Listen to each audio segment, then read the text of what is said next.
El siguiente podcast es una producción de Radio Universidad de Rosario. Radio UNR.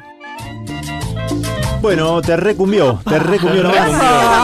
Cumbia, nena. Se puso roja la cosa. Cumbia, nena. ¿Cómo te va, Vane Bache? ¿Qué tal? Muy bien, Qué lindo encontrarla a ella siempre, con su alegría y con su columna. Vos hace mucho que no la ves. Hace un montón que no te ves, hace como 3 meses. Me vengo reuniendo acá con Ana, nos vamos cruzando en actividades sociales. Nos cruzamos en la radio y nos cruzamos después en eventos. Claro. Que son las cosas a las que invitamos en la radio también. Eso es También, obvio. Es como un círculo esto maravilloso del infinito.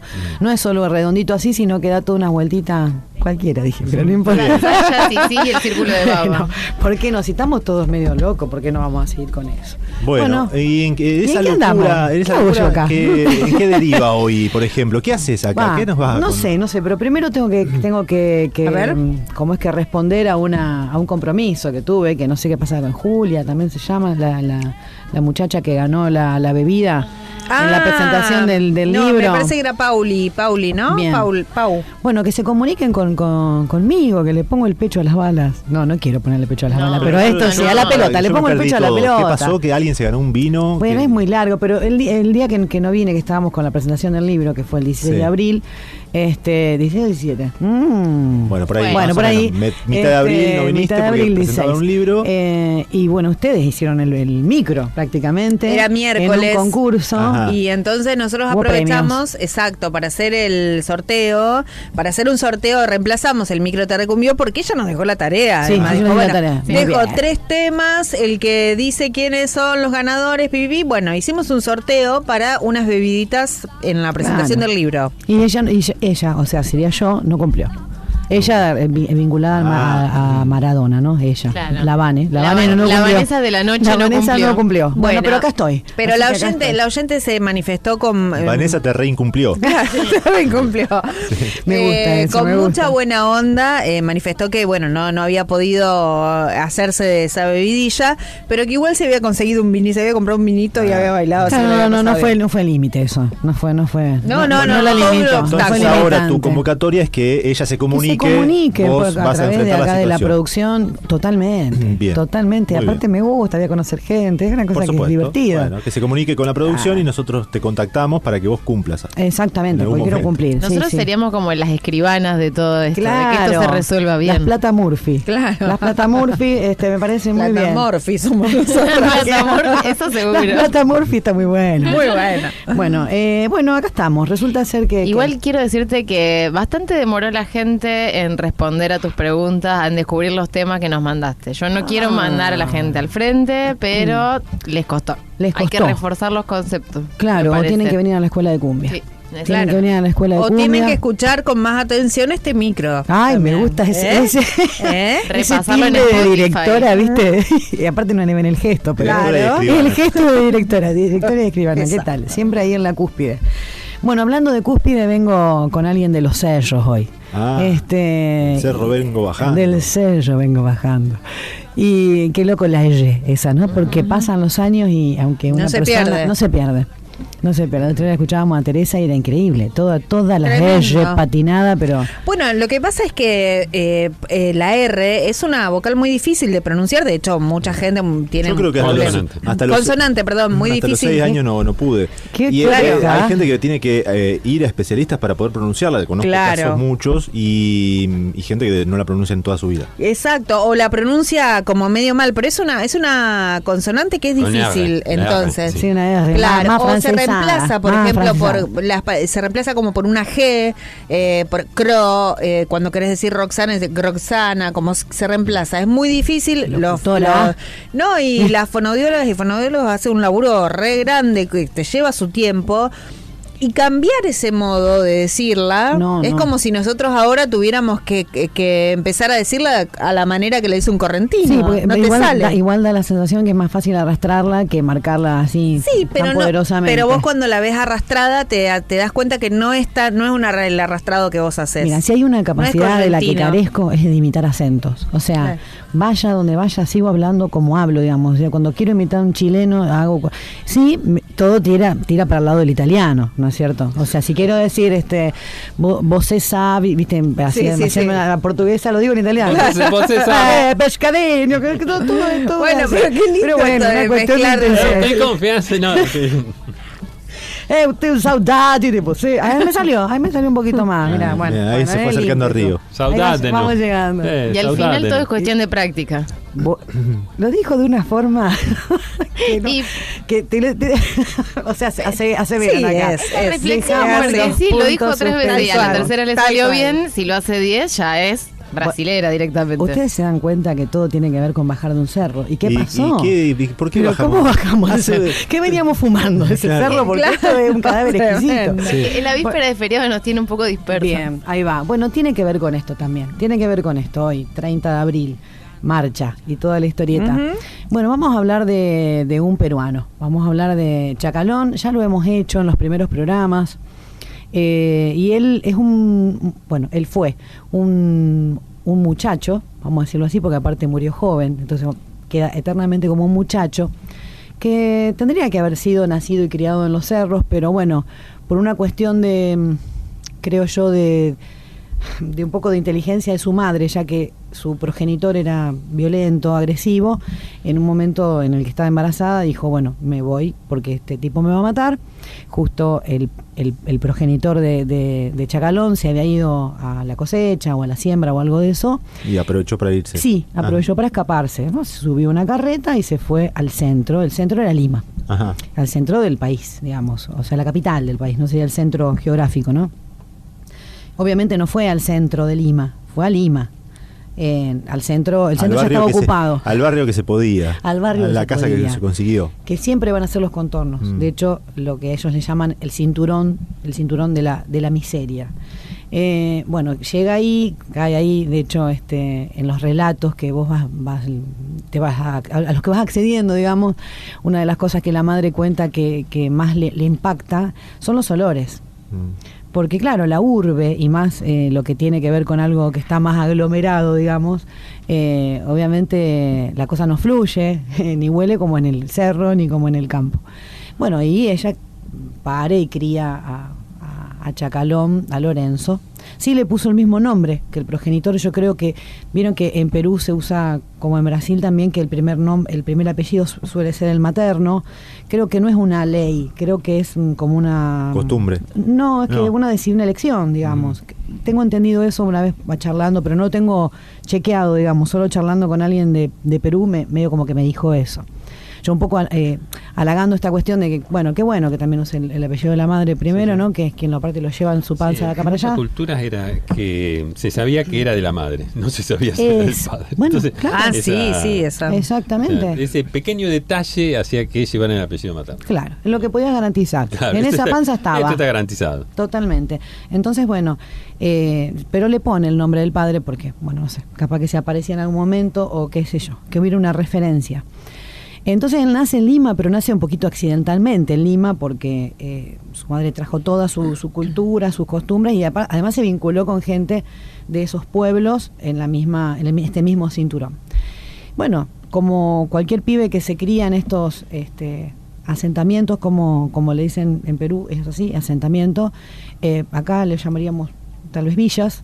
El muchachito se cría un poco solo, vendiendo cosas y cantando guainos, porque claro, la cultura no te deja, no importa que vos cambies de frontera, no importa que cambies de billete, no importa que cambies de ropa. Claro. Perdón, ¿estamos hablando de qué años más o menos dijiste? 1950. En la década del 50. Exacto. Con una Perú complicada, digamos, que venía de gobiernos de facto y de gobiernos aristocráticos fuertes.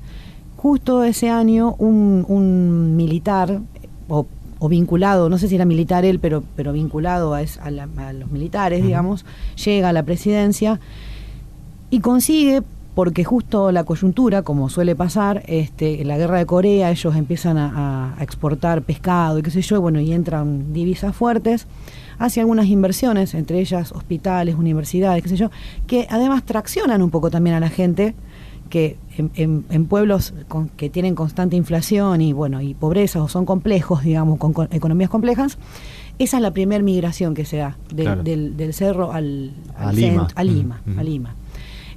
Una Lima que ya era aristocrática, que obviamente somos pueblos coloniales, o sea que hay apellidos que tienen 400 años acá y hay apellidos que tienen 200 y apellidos que tienen 100 y así, algunos que tienen 20 en este país.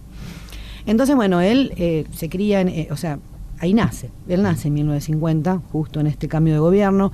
Se cría en estos laburos más de vender en la calle y qué sé yo, como pibe, junto a otros pibes, cantando huaynos, y se empieza a defender con eso. Básicamente esa es su defensa y va consiguiendo distintos escenarios. La verdad es que no tiene una gran voz, por lo menos desde mi punto de vista. No era una gran destreza, pero era tremendo el carisma y la empatía. O sea, el primer tema que a él lo lleva a hacerse conocidos es el Soy Provinciano, que no está acá, no lo traje instrumental, porque la verdad es que no me gusta ninguna de las grabaciones que hay y fui un poco autoritaria en eso. ¿Qué le vamos a hacer? Me toca estar en este lugar y traje solo una instrumental. Pero bueno, traje otro tema que en el que él se presenta muy bien. A ver, lo escuchemos. Con mucho cariño para toda la exaltación de San Lorenzo de Quilmes, para toda la comunidad que canta Chacalón, Vamos a trabajar, Chacalón, ¿eh? Sí. A trabajar si tú quieres progresar. Bueno, ese sería como el riff que tiene que estar sonando, a trabajar. Que él trabajó de pibito, un niño vendedor de comida, después lustrabota, todo ese tipo de oficios que se tienen en la infancia pobre y de otra época. Ilustrar botas de otra época, vender comida y pañuelitos. La infancia pobre es todavía actual. Es vigente. Bueno, pero él nunca trabajó de obrero, por ejemplo. O sea, no llega a eso, porque él se hace cantante, pero la identificación que tiene por esa madre y por ese padrastro, porque la verdad es que quien salva las papas acá es un padrastro. Es un tipo que ya tenía hijos, viudo, qué sé yo, que se enamora de la madre, digamos, y la madre, de hecho, después, tiene un problema de alcoholismo muy grande, muy grande, que queda knockout, digamos, a los pocos años. Él era niño. Y es este padrastro el que pone la cara todo el tiempo, pone el cuerpo, qué sé yo, y es al que él reconoce como padre. Porque después, con la vuelta de la vida, Lorenzo padre aparece. Claro. Y cuando se hizo famoso. Con las vueltas de la vida y de la fama. Claro, no la hay vuelta de la plata. Claro, y obviamente Chacalón fue muy lúcido y dijo, no, tengo uno solo. Rajada acá, claro. Tengo uno solo, que es y se terminó la cosa. Y era un tipo también vendedor de maíz, qué sé yo, de comida, su padrastro, pero que bancó la casa, que ayudó, que insistió en que estudiase, o por lo menos que no robase, que era algo que había empezado a pasar. Los pibes iban al centro, robaban. Y rápidamente en una búsqueda encuentra una fotografía de un altar que hay en Perú, como venerado popularmente como un santo, digamos.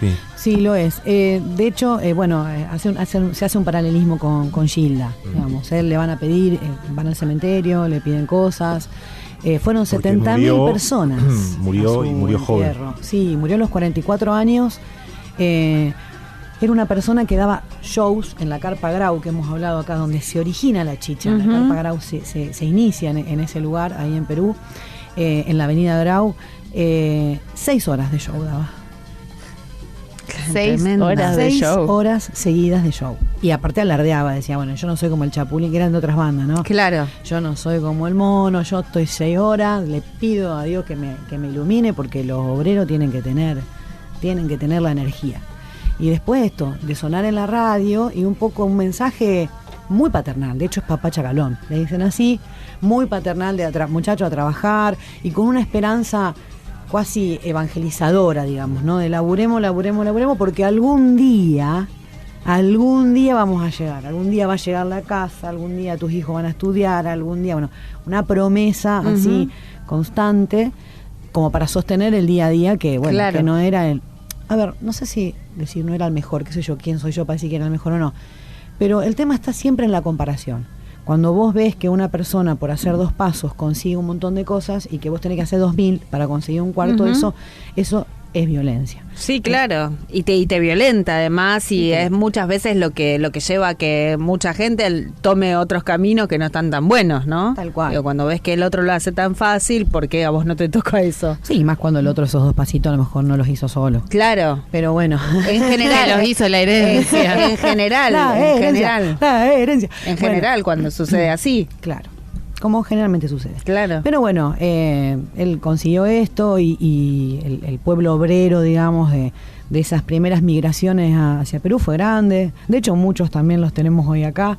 Ya son argentinos, han venido a vivir a Perú y son nuestros compañeros de oficio, ¿no es cierto? Han traído un montón de oficio de allá y ellos son quienes vienen migrando. Migran de el Cerro a Lima, de Lima se van a Argentina si la plata es un poco más fuerte y así. Y si no es en Argentina, va a ser en España, bueno, como unos eternos migrantes, ¿no? Claro. Con ese loop ahí, ¿no? Van a trabajar, algún día va a llegar. Y bueno, ¿y qué más? ¿Por qué lo trajiste? ¿Qué, digamos, porque es una personalidad fuerte de la música peruana y tuvo algún tipo de influencias en el resto de América Latina? ¿Acá se conoce algo de él o no tanto, digamos? No tanto. ¿Lo rescataste vos investigando? No tanto. Tiene que ver así con algo muy, muy de Perú. Uh-huh. Y yo lo rescaté porque justamente mañana es el día del trabajador y la trabajadora y les trabajadores. Y bueno, dije, gente, a trabajar. Claro. Capaz que no vamos a tener un tele nuevo, capaz que no lo necesitemos, pero hay muchas cosas por las cuales trabajar. Bien, y bueno, está bueno. Bien, ahí veía también que tuvo como 7 hicos después 7 hijos tuvo. De ahí también el papá. El papá Chacal, ¿no? Papá Chacalón. Al hermano mayor le decían Chacal, entonces él quedó como Chacalón. Y sí, y cerrando ya esto, porque aparte nos vamos a ir con un tema instrumental de Bareto que está muy bueno, que es una banda también que está buena para que la sigan. Joven, digamos. No, este no es el mejor tema, tengo que reconocer que hacen, pero bueno, es el tema del provinciano. Escúchenlo, es instrumental generalmente, Bareto. Él tuvo 7 hijos y de hecho 2 los pierde en esas balaceras de barrio. 2 entraron en delincuencia y los matan. Así que bueno, fue un garrón, sabía de lo que hablaba también, inserto también en el barrio y en esa realidad. Y después 2 hijos siguieron con la posta y uno es Chacalón Junior y el otro no recuerdo cómo se llama, no tiene mucho tampoco repercusión. Y bueno, nada, la tumba sí. Esa ascendencia sobre el público no se trasladó a sus hijos. No, se fue con él. Bueno, quiero decirte que antes de cerrar este bloque que acá nos escribió Paula, que dice, acá estoy, Paula. Yo había ganado, me bailé todo, abrazos. Ahí está, apareció. Bueno, pásenme el número, pásame tu número. Dale, la escribana te va a pasar por privado la escribana. La plata. Tiene que, la plata Morphy. Que quedarse con el 5%. El precio del sellado. La factura. Quiere facturar. Tremendo, el estudio tiene que sostenerse. Por supuesto, así que te lo pasamos vía escribana y nos quedamos escuchando entonces. Soy provinciano instrumental por Bareto, un tema de Chacalón. Ahí va. Escuchaste una producción de Radio Universidad de Rosario.